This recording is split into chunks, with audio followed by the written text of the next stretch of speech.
Hysteria has notably accompanied the recent coronavirus outbreak, so it is important to take a closer look into the psychology of what causes the fear and paranoia we are seeing worldwide. To begin, what exactly is paranoia? It is an instinctual and evolutionary thought process that occurs as a result of excessive anxiety or fear that leads to delusions or irrationality. The three general causes of paranoia, those being traumatic, social, and environmental outcomes, pre-existing psychiatric conditions such as intense stress or lack of sleep, genetic mutations, and finally drug abuse. The DSM-5 clinically categorizes three different types of paranoia-based disorders. These include paranoid personality disorder, delusional disorder, and paranoid schizophrenia. Symptoms of these disorders vary and are dependent on the person that is being affected. Some common symptoms include intense anxiety, fear, impulsive decision-making and behaviors, panic, aggression, and suspicion towards other individuals. All of these are described as being negative psychological outcomes. The novel coronavirus is a recent global health pandemic that has caused complete lockdown of several countries and has caused anxiety and fear among many. This can be seen through the changes in behavior that we're seeing in people all across the world, with the situation only getting worse as it rapidly evolves and develops as we speak. First, let's look at what exactly COVID-19 is. The virus is said to originate from the wet markets in Wuhan.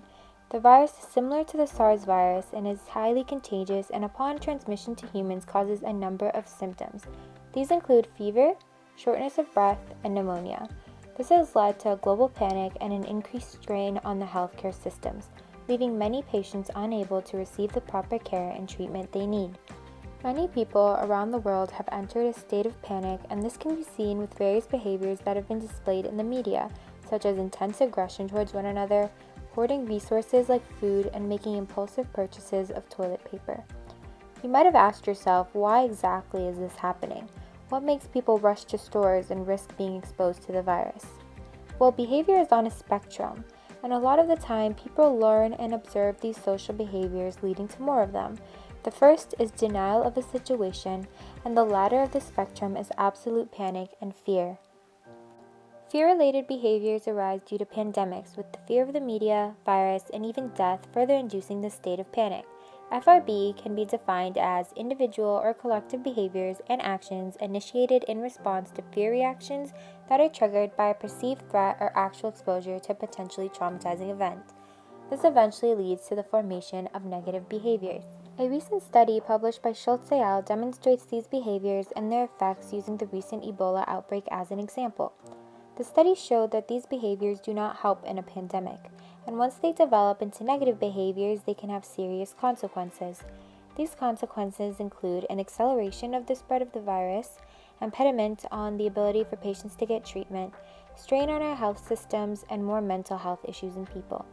FRBs also further initiate a cascade of fear in the public. These negative fear-driven behaviors can also influence our policymakers and governments, leading to a negative change around economic, health, and global policies around the world. Negative behavior also has a huge impact on healthcare workers, and a very recent paper examines the emotional impact that COVID-19 has on these individuals. Due to a lack of mental health resources, there has been an increase in mental health issues in many professionals, and this is all due to a lack of medical resources, increased hours, increased infection, and the high death rate that has been occurring as a result of COVID-19. The sense of collective hysteria is also leading medical staff to desperate measures. In these difficult times, it is important to ask yourself what you can do to help. First, educating and cooperating with the public are incredible ways to improve mental health of many, as well as doing the correct research on COVID-19.